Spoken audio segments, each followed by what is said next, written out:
तर रामकृष्ण हरी मंडळी, आज सकाळ सकाळी उठल्याबरोबर मी ना लगेच बाजारची पिशवी घेऊन आहे ना कैरी आणायला चाललो होतो. कैरी आणायला गेलो आणि तिथं खूप आंब्याची झाडं होते. मग आंब्याची झाडे दिसले मग मला खूप उत्साह आला. मग मी लगेच कैऱ्या तोडल्या आणि घरी पिशवीत घेऊन चाललो होतो. केशर कैऱ्या होत्या, त्यात खूप सुंदर होत्या. आणि मग मी घरी आल्याबरोबर लगेच त्यांना आहे ना पोत्यात घालून पिकवायला घातले. त्यानंतर मी शेणकूर करायला गेलो तर मला एका हाताने गमीला पण उचलत नव्हतं.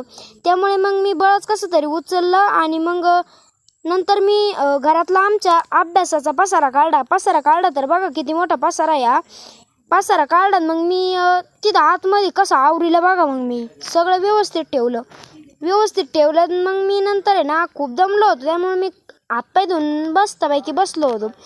मग मला दुपारी खूप चणा डाळ खाऊ वाटली म्हणून मी गावात जाऊन चणा डाळ पण घेऊन आलो होतो.